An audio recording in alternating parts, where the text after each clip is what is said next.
teman beranda Trisa semuanya. Apa kabar? Semoga semua dalam kondisi sehat ya. Teman beranda Trisa semuanya, episode kali ini kita akan membahas tentang manajemen band.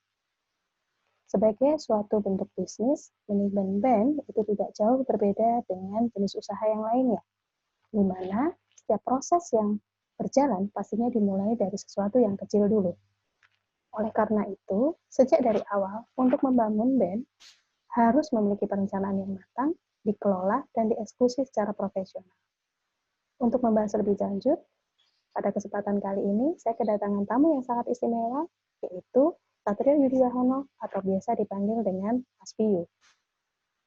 Kita sapa dulu yuk. Halo Mas Piyu. Halo, apa kabar? Ya. Halo, apa kabar Mbak Siwi? Ya, kok aku dipanggilnya Mbak ya? Oh ya, ding masih tadi ya, bener deh. Iya, apa kabar Mas Piyu pada kondisi Baik. musik Ya, seperti kondisi baik. seperti ini? Kondisinya sih memang ini semua unpredictable, terus habis itu surprise banget karena perlu diketahui bahwa industri musik atau kita sebut industri hiburan atau entertainment itu adalah salah satu jenis bidang usaha yang sebenarnya sangat tough atau sangat kuat ketika dalam menghadapi krisis apapun, entah itu krisis politik, entah itu krisis ekonomi, bahkan sampai krisis kecuali sampai sebuah negara harus dibubarkan ya, sampai tidak ada kegiatan semuanya. Tapi ini benar-benar surprising banget karena hampir semua bidang ataupun hampir semua segi kehidupan akhirnya terdampak oleh pandemi COVID-19 ini. Termasuk salah satunya adalah musik atau industri hiburan. Waktu kemarin, waktu 98, waktu 2008 ada krisis ekonomi, terus habis itu ada krisis politik juga ketika Pilpres dan segala macam. Musik ataupun industri hiburan itu malah lebih meningkat, dalam artian juga banyak ada kegiatan atau ada aktivitas yang bisa menghasilkan sebuah pendapatan untuk bagi sisi industri hiburan. Tapi kali ini memang sangat luar biasa sekali. Iya. Tahun 98 itu bahkan pas waktu krisis ekonomi, kita krisis ekonomi juga krisis politik juga, malah saya merilis album. Malah saya meluncurkan album, malah saya mengeluarkan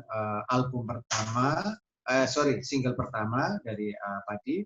99 baru kita merilis album. Jadi artinya apa? Jadi artinya pada saat krisis itu kita tidak terdampak sama sekali, tapi kita malah berprestasi, malah mengeluarkan karya. Tapi ini benar-benar di situasi sekarang ini memang sangat berbeda sekali ya? dengan krisis ini. Ya karena mungkin kalau kondisi saat ini memang kan ada hubungannya, terdampaknya langsung tuh pada kesehatan manusianya gitu Mas.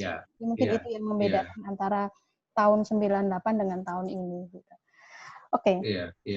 Mas Piyu, sebelumnya saya menyampaikan terima kasih sudah mau mampir di Beranda Trisa untuk share pada teman-teman yang mendengarkan dan melihat di beranda saya.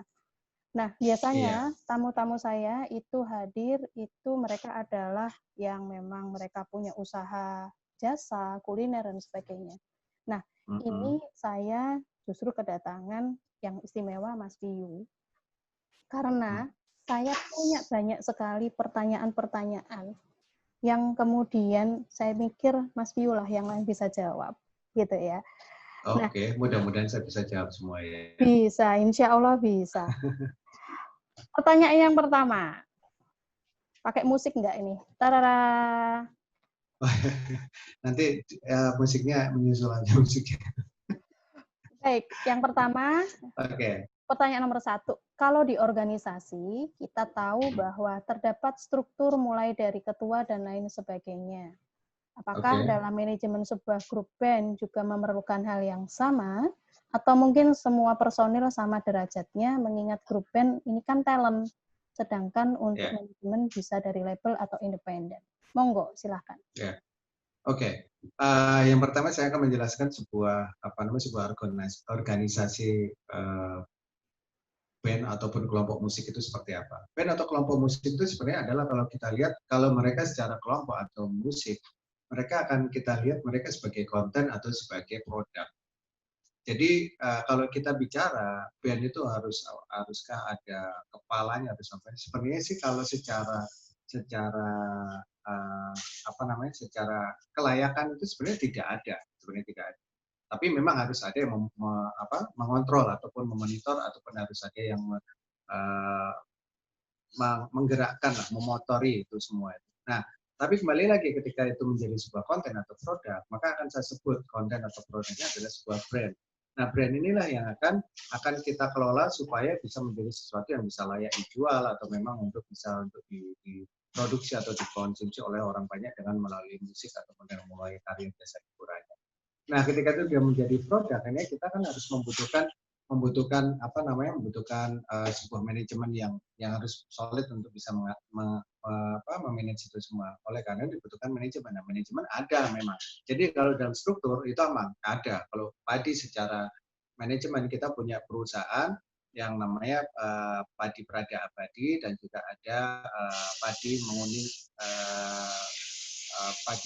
Persada kalau nggak salah. Ada 2 poin gitu. Nah, itu ada satu sebagai direktur utamanya atau sebagai managing director. Itu adalah seorang manajer yang kita pilih atau kita tunjuk untuk mengelola padi ini sebagai konten seperti apa.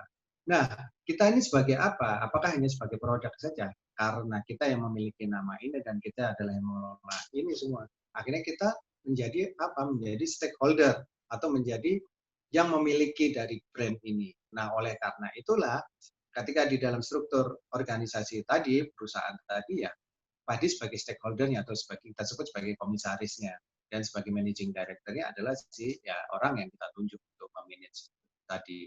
Sehingga kita akan menjadikan bahwa Padi ini bukan hanya berlima saja kalau personilnya 5, tapi adalah ada 6 member yang kita sebut adalah orang lain yang mengurus hal-hal lain di luar musik atau di luar produknya Padi. Tapi ketika dia berhubungan dengan marketing, berhubungan dengan branding, berhubungan dengan mempromosikan atau untuk memproduksi, itu adalah tugasnya dia. Jadi yang member adalah yang non music atau kita sebut adalah si manajer. Jadi strukturnya seperti itu. Jadi Padi ini adalah stakeholder, masing-masing punya stakeholder. Tapi kalau dari awal Padi untuk berdiri, ya memang ada yang harus jadi leader atau yang memotor. Nah, kalau di Padi ini memang dari awal memang saya yang memonitor atau mengontrol itu semua supaya untuk bisa sampai masuk ke sampai ke industri rekaman. Itu seperti itu. Oke. Itu mungkin cukup kalau yang untuk organisasi memang harus sama di bidang, tapi kita Padi sebagai stakeholder itu intinya. Oke, Mas Bio. Baik, pertanyaan berikutnya. Jadi nih, kalau pekerja seni seperti grup band ini kan pasti orientasinya berkarya dalam musik. Bagaimana mengatur semua personil untuk bisa satu visi berkarya semua? Sedangkan bagi sebuah band yang belum terkenal, ada kemungkinan setiap personilnya tidak memiliki prioritas yang sama terhadap band. Hal ini karena tiap personil lebih memilih pekerjaan lain yang bisa menghasilkan uang untuk kebutuhannya daripada hanya bergantung pada penghasilan manggungnya. Oke, ya. Kembali lagi saya flashback lagi ke pengalaman saya ketika saya memulai karir bersama dengan teman-teman di Padi. Dari awal saya memang sudah menetapkan Padi itu seperti apa. Padi ini adalah sebuah band yang fokusnya ataupun yang prioritas utamanya adalah untuk rekaman. Karena pada saat itu kita belum pernah untuk mengeluarkan sebuah karya produksi rekaman. Sehingga dari awal saya fokusnya ke situ. Saya bilang ke teman-teman bahwa Padi ini untuk rekaman loh. Jadi kita nggak akan pernah menjadi band yang main di kafe atau mencari band yang mencari uang untuk mendapatkan untuk tampil, untuk mendapatkan uang. Selalu kita manggung tiap hari, kita manggung di kafe atau di tempat-tempat yang menjadi sebuah acara reguler. Jadi dari awal kita sudah seperti itu. Nah, sama seperti kita kalau kita bicara di dalam ilmu ekonomi dan bisnis, memang dari awal memang udah ada kesepakatan atau udah ada visi yang harus disampaikan sama-sama dengan semua personil. Jadi kalau kita mau bikin perusahaan kan juga begitu. Kita mau idenya apa nih? Kita mau bikin kuliner. makanannya apa, harus jelas dulu makanannya harus seafood, yang akan kita jual adalah seafood, terus habis itu nanti marketingnya bagaimana. Nah itu dari awal juga seperti itu. Kita punya visi misi yang harus sama. Teman-teman, kita mau rekaman ya, jadi fokus kita ke rekaman. Terus nanti kalau umpamanya saya nggak bisa dapat uang dari rekaman, ya itu memang sebuah pilihan. Jadi memang dari awal kita memang sudah pilihan. Jadi siapapun yang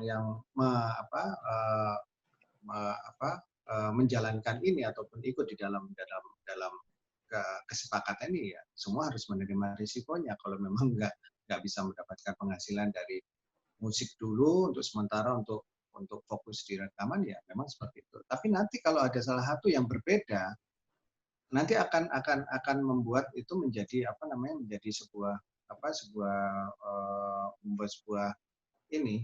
obstacle, jadi sebuah gangguan gitu akhirnya. Nah itu nggak bisa. Itu terjadi sama saya dengan teman-teman Padi. Waktu itu Fadli, vokalisnya Padi, waktu itu dia bermain di sebuah kafe di Surabaya, terus dia bermain reguler.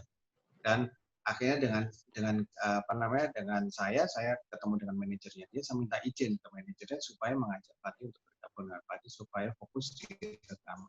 Awalnya ditolak banget gitu. Tapi ya memang itu adalah sebuah risiko yang harus kita ambil gitu loh. Kita harus bicara baik-baik ke manajemennya bahwa kita harus fokus ke dunia rekaman aja, bukan ke reguler. Sama di bidangnya, sama di musik. Ibaratnya kita kalau naik kereta itu sama, tapi relnya beda. Yang satu arah Jakarta, yang satu arah Bandung, itu aja. Tapi kita memilih yang untuk berkarir di industri rekaman. Ya, jadi memang semuanya harus diomong di awal. Apa sih tujuannya bentuk grup band ini? Karena ibaratnya tadi kalau misalnya mau bikin suatu produk, bikin produk kuliner, produknya itu apa?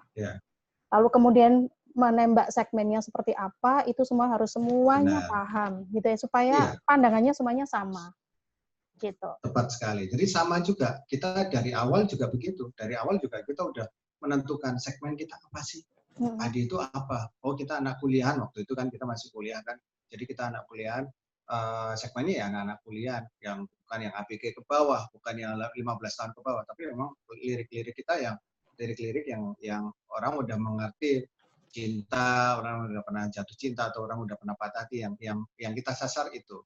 Terus kemana arahnya? Karena kita sebagai mahasiswa ngerasa kita bahwa kita lebih punya daya jual di hal yang lebih intelek, dalam artian penulisan liriknya. Jadi kita juga nggak mau menyasar yang segmennya juga jelas kita. Jadi kita segmennya juga segmen yang memang orang-orang yang bisa mengerti lirik yang berpuitis atau lirik-lirik yang bagus, daripada yang kita lebih ke lirik-lirik yang spontan atau lirik-lirik yang to the point gitu. Jadi kita memilih, kita sudah tahu nih arahnya mana. Jadi ketika mulai bisnis juga begitu, kita tahu segmennya kita kemana, arahnya kemana. Nah satu lagi juga pengalaman kita, sebenarnya yang paling benar itu adalah sebelum kita memulai semuanya harus kalau tidak bisa secara lisan dilakukan secara tertulis. Jadi bukan hanya agreement, bukan hanya MOU aja, memorandum of understanding aja, enggak. Tapi kita benar-benar agreement yang disahkan di depan notaris. Jadi itu yang terjadi sama Padi ketika kita setelah vakum 7 tahun, ketika kita mulai lagi, kita menuliskan semuanya di atas kertas yang disahkan oleh negara. Jadi kita menulis keinginan kita seperti apa maunya dari masing-masing personel itu seperti apa, sehingga akan jelas, sehingga nanti akan kelihatan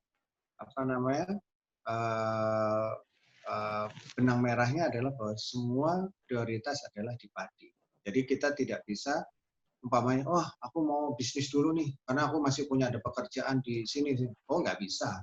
Kalau mau gabung dengan Padi ya harus seperti ini. Dan kita tanda tangan semuanya berlima dan ada kiriman. Nah itu akan lebih baik. Tapi karena kita semuanya berdasar based on pertemanan dan perkawanan yang sangat kuat, ya akhirnya kita berjalan aja. Tapi ternyata itu akhirnya membuat kita akhirnya bubar kan setelah 13 tahun berjalan, kita bubar, kita vakum selama 7 tahun. Nah, akhirnya pengalaman vakum itu yang menjadi pengalaman buat kita untuk membuat semuanya lebih tertulis lagi, lebih mungkin satu-satunya di Indonesia yang band dengan agreement sepertinya adalah Padi. Jadi nggak ada yang band lain mungkin, karena ini yang buat saya jadi pengalaman, karena selama 7 tahun vakum itu apa penyebabnya? Oh, karena ada miskomunikasi, ada keinginan-keinginan yang belum tersampaikan, ada ego-ego yang lebih mementingkan ego pribadi daripada ego sebuah band ya, atau kalau perusahaan ya sebuah perusahaan itu nggak boleh. Kalau ada ya, nah kalau perusahaan kan semua jelas tuh kalau kita bikin akte. Nah ini kita bikin akte juga, akte agreement yang kita lakukan bersama. Ya, menarik ya Mas Piu, karena biasanya memang sama halnya dengan bisnis. Kalau bisnis sudah sama teman, itu biasanya adalah, kan kita TST itu ya, tahu sama tahu. Tapi yang kemudian tidak pernah diperkirakan sebelumnya adalah bagaimana ketika berapa tahun kemudian, bagaimana di masa yang akan datang, terutama nanti kalau sudah misalnya sudah memetik hasil. Itu biasanya yang mulai muncul masalah ketika sudah mulai kelihatan nih hasilnya kayak gitu. Iya. Ya, Mas Pio, pertanyaan berikutnya. Kita kan belajar selama waktu kuliah dulu. Ya, baik. Pertanyaan berikutnya adalah tentang pertanyaan ketiga, manajemen fee. Bagaimana untuk suatu band yang masih rintisan, gitu, yang belum mengeluarkan album, ketika kemudian harus membagi fee untuk pemusik, untuk penyanyi, penulis lagu, dan juga awak band. Gimana tuh Mas Pio? Nah, kembali lagi tadi, kalau kita memang belum ada agreement, memang sifatnya memang adalah mutual understanding aja dari masing-masing personel, terus habis itu dengan pihak-pihak lain yang terkait ya, umpamanya dengan yang bikin acara.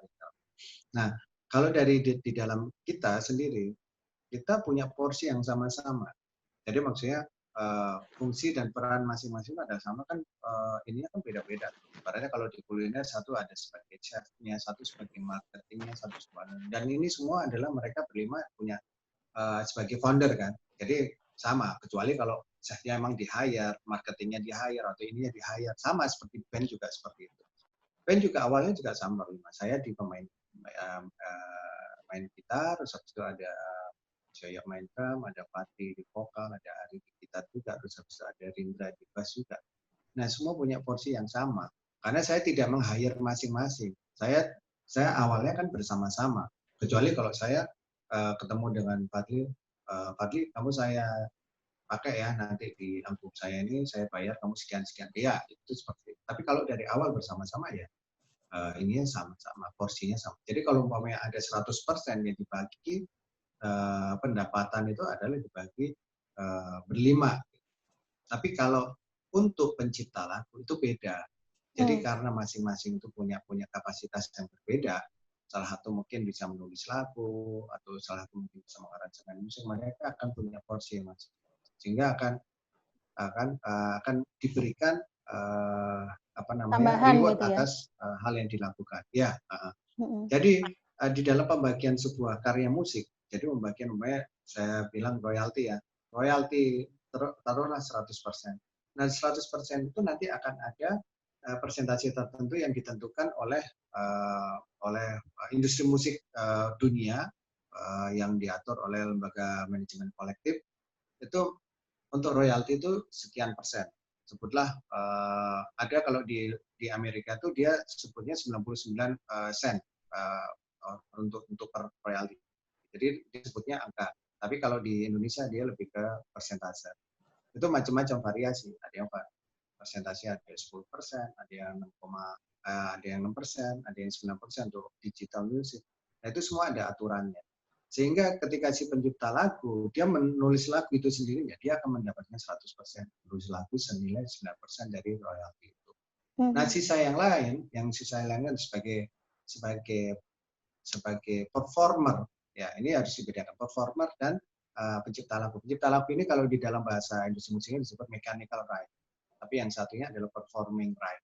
Ya, performing right ya itu yang dibagi rata. Jadi kalau umpamanya ada dapat royalti untuk karya musik yang dikeluarkan oleh brand dengan nama Padi dibagi rata. Kecuali kalau ada kesepakatan, kalau kita kan punya manajemen, jadi sepakat manajemen dipotong 30% untuk manajemen. Karena apa? Manajemen untuk cost kita, untuk expenses kita per bulan, terus habis itu juga untuk saving kita, itu semacam itu. Oke. Nanti mungkin lebih detailnya nanti bisa banyak lebih dicari lagi di Google, banyak kok berapa sih persentase. Oke, iya, Mas Piyu, berarti sebenarnya kalau untuk teman-teman yang sedang merintis band ataupun kemudian bentuknya adalah seperti nasib kayak gitu. Satu adalah harus duduk bersama untuk menentukan visi. Itu satu. Supaya lebih enak ke depannya gitu. Lalu yang kedua, jangan pernah kemudian tidak ada komunikasi. Gitu. Harus transparan sepertinya mungkin ya Mas Bio ya. Jadi harus komunikasi, harus transparan, tidak boleh ada dusta di antara kita kayak gitu. Di antara kita ya. Kayak gitu. Karena bagaimanapun juga cita-cita untuk membesarkan band itu tidak hanya cita-cita satu orang personil, tetapi menjadi cita-cita semuanya. Gitu. Oke, Mas Piyu, sebelum kita closing nih. Ya, Mas sama Piyu, kembali lagi kita ketika monggo, sama kembali lagi ke dalam sebuah agreement, ketika kita sudah berbicara masalah agreement, ya semua punya kedudukan yang sama ya. Ini yang benar-benar kalau kita lihat fungsi daripada kita membuat sebuah perjanjian adalah satu sama lain adalah tidak ada yang lebih atau tidak ada yang dikurangkan. Jadi semua punya hak yang sama, punya porsi yang sama. Sebenarnya kan itu intinya sebuah perjanjian itu adalah seperti itu kan. Jadi semua secara akal sehat, secara secara sehat jasmani, sehat fisik, dia akan menandatangani perjanjian itu punya porsi dan ini yang sama. Gitu. Jadi ketika kita memulai band yang sama juga seperti itu. Cuman ketika kita melihat kapasitas orang masing-masing berbeda, ya dia akan mendapatkan reward atas itu, porsinya berbeda. Ya, baik. Namanya juga untuk profesional kok ya, harusnya memang harus ditempuh cara-cara seperti itu. Oke, Mas Piyu, sebelum ini kita closing, ada nggak satu tips bagi teman-teman yang mengawali sebagai band rintisan yang timbul dari kampus seperti halnya dulu Padi? Bagaimana tips-tipsnya yang kemudian supaya mereka juga bisa menjadi besar begitu? Karena sama halnya seperti usaha, semuanya itu harus berawal dari yang kecil dulu untuk kemudian jadi yang besar. Monggo silakan Mas. Ya, semua itu apa yang kita inginkan, apa yang kita harapkan dalam meraih sebuah kesuksesan atau keberhasilan itu, yang satu adalah kita harus punya mimpi dulu kan. Kita harus punya mimpi. Lalu kedua, setelah punya mimpi, kita punya passion. Kalau kita punya mimpinya apa? Oh, saya mau pengen nanti musik saya bisa kayak Padi dari awal dari kampus. Universitas Erlangga, harus bisa menjadi band yang nasional, selalu bisa berkarir lama sampai sekarang. Itu harus punya mimpi seperti itu. Terus harus punya kayak mimpi, tujuan mimpinya harus ada benchmarknya juga. Aku mau pengen seperti ini. Dulu saya juga seperti itu. Aku mau pengen yang nanti akan bisa dikenal Genda. Zaman itu kan ada Godbless, saya pengen seperti kayak Godbless. Jadi harus ada benchmarknya juga. Selalu yang kedua adalah passion. Passion itu yang lebih penting. Passion itu sampai sejauh mana kita punya passion. Saya tuh dulu sampai harus rela meninggalkan kampus, rela meninggalkan kuliah, karena saya merasa saya di Surabaya saya masih belum bisa mencapai apa-apa. Saya masih belum sampai push sampai the limit gitu loh, sampai push to the max gitu loh, nggak bisa sampai gitu. Kok saya cuma sampai di sini aja di Surabaya, saya ngerasa gitu. Jadi akhirnya saya kan ninggalin kuliah kan, meskipun tinggal skripsi aja. Akhirnya saya tinggalin, terus saya tinggal ke Jakarta selama setahun. Di sana juga masih belum punya hasil apa-apa. Saya balik lagi ke Surabaya lagi. Ternyata disitulah saya ketemu sama teman-teman Padi, yang notabene adalah adik kelas saya di Universitas Erlangga kan. Ini dari situ lah. Tapi semua itu memang ada jalannya. Apa? Yaitu passion saya. Kalau passion saya berhenti ketika berangkat ke Jakarta. Aduh, passion saya kok jadi berubah ya. Kalau saya di Jakarta kok saya kepingin jadi artis sinetron. Wah, itu udah nggak boleh. Passion itu harus dijaga terus, mimpinya harus tetap ke situ. Jadi akhirnya saya balik lagi ke Surabaya, saya ketemu dengan teman padi, passion saya malah nambah karena saya punya keyakinan yang lebih besar lagi karena dengan kapasitas teman-teman semua. Wow, passion saya malah berkali-kali lipat. Wah, saya malah yakin banget. Terus lalu yang ketiga adalah bagaimana kita mempertahankan karir kita. Saya ingat banget waktu dari tahun pertama, tahun kedua lah, di 99, 2000, 2001, tahun ketiga, menuju tahun ketiga padi, ternyata kita ini udah dapat award dapat, award nasional iya, award internasional juga ada, dapat semuanya. Jadi saya sampai bilang ke teman-teman, kita ini udah kayak bola api yang berputar sangat cepat sekali kayak meteor gitu. Nah ini ada dua kemungkinan, satu kita nggak akan terbendung, atau yang kedua kita akan meledak di tengah jalan. Jadi apa maksud saya adalah bahwa kita bisa meledak di tengah jalan karena konflik itu tadi, karena mungkin kita ego kita. Nah, tips dari saya secara pribadi, apalagi saya sebagai penulis lagu ya, terus pencipta lagu padi juga yang hits, dan saya untuk ciptain lagu orang, sebenarnya kesempatan untuk itu banyak banget pada saat itu. Tapi saya udah bilang ke teman, kalau umpamanya kita nggak fokus, ya padi ini akan lewat begitu aja. Bayangkan kalau main di tahun pertama atau tahun kedua, saya mendapatkan banyak tawaran itu kan banyak tuh, banyak untuk nyiptain lagu atau untuk produserin banyak penyanyi. Tapi saya lebih fokus kepada padi.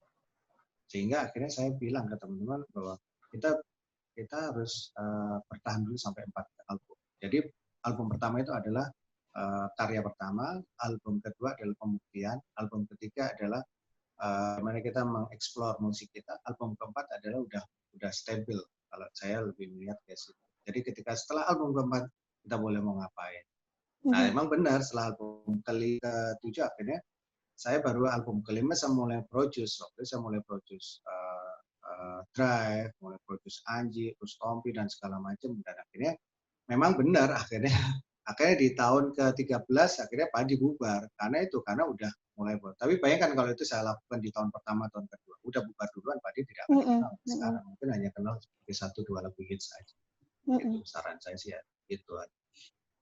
Jadi tadi udah harus punya mimpi, passion, terus habis itu juga harus fokus itu tadi, fokus dengan padi, karena kalau kita udah fokus nanti reward akan berikutnya. Terus lalu yang keempat untuk mempertahankan itu ya sama seperti yang terjadi dengan perusahaan-perusahaan besar yang ada di Indonesia. Awalnya pasti semuanya dengan dilakukan secara tradisional atau secara manajemen keluarga. Kalau kita sebut kayak perusahaan rokok, awalnya pasti dari perusahaan rumahan, dari industri, atau perusahaan jamu kayak Sido Muncul. Pasti awalnya begitu. Saya tahu banget bahwa Pak Irwan Hidayat dulu awalnya dia keliling naik motor untuk nawarin produk jamunya dia. Tapi setelah itu nanti setelah mereka udah punya kekuatan yang cukup finansial, akhirnya mereka akan meng-hire orang-orang profesional. Sehingga oleh karena itulah padi di tahun ke-7 setelah vakum kita memutuskan untuk mengajak salah satu orang lain yang non-member padi sebagai manajer kita yang akan menjadi tim padi kita. Jadi dia juga mendapatkan royalti juga dari kita. Royalti dalam artian dari bukan karya musik ya, karena dia kan tidak menciptakan musik, tapi royalti ketika kita main, ketika kita perform, kita sama dia. Karena apa? Buat kita mengeluarkan ibaratnya gini, kita kalau umpamanya 100%, kalau dibagi 5 itu kan 20%. Sekarang kita kurangi aja 20%, jadi kita cuma dapat 15% kan. 13% sekian, sisanya untuk manajemen. Buat kita kalau dia bisa melipat gandakan ekonomi kita, ya kenapa enggak? Sama seperti dengan perusahaan-perusahaan juga kan. Jadi awalnya dari keluarga, akhirnya mereka melakukan penetrasi, pasti dia akan membutuhkan manajemen yang profesional. Terus lalu yang terakhir baru manajemen yang profesional. Kalau dari awal manajemen profesional kita masih belum punya uang untuk menggaji yang layak gitu loh. Sehingga dapatnya kita ya yang sekelas itu aja gitu loh. Kalau mau dari awal udah pakai manajemen profesional pasti udah habis duluan.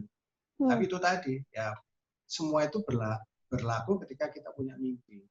Ketika kita punya mimpi sama-sama, berlima punya mimpi sama-sama, ya akan dijalankan dengan kekuatan yang sama, passionnya juga sama, itu tadi, misinya juga. tetap kerja, fokus. Gitu. Sekarang sih saya tinggal menikmati aja. Saya hanya sebagai stakeholder aja ibaratnya gitu. Ya, tapi kan dulu nih berapa tahun yang lalu itu juga bibitinnya kan ngawalinya juga udah berdarah-darah gitu ya, termasuk juga salah satunya adalah mau nggak mau harus ninggalin kuliah sementara waktu untuk kemudian sampai padi sebesar ini. Oke, Mas Piyu, tentunya apa yang sudah disampaikan itu pasti akan sangat banyak memberikan insight bagi teman-teman yang mendengarkan, yang kemudian saat ini sedang merintis band maupun pada grup nasib yang mereka besarkan, gitu kan. Sekali lagi matur nuwun atas sharingnya. Semoga selalu dalam kondisi sehat dan ditunggu karya-karya dari Padi Reborn berikutnya. Terima kasih. Ditunggu terus, karena bagaimanapun juga karya-karyanya lagunya selalu legend. Baik, teman beranda Tripesa semuanya, sangat menarik tadi diskusi dengan Mas Piyu tentang manajemen band. Semoga teman-teman dapat mengambil hikmah dan manfaat dari diskusi saya dengan tamu saya tadi. Saya pamit undur diri dulu. Beranda Trisa, kami yang sharing, Anda yang sharing. Assalamualaikum warahmatullahi wabarakatuh.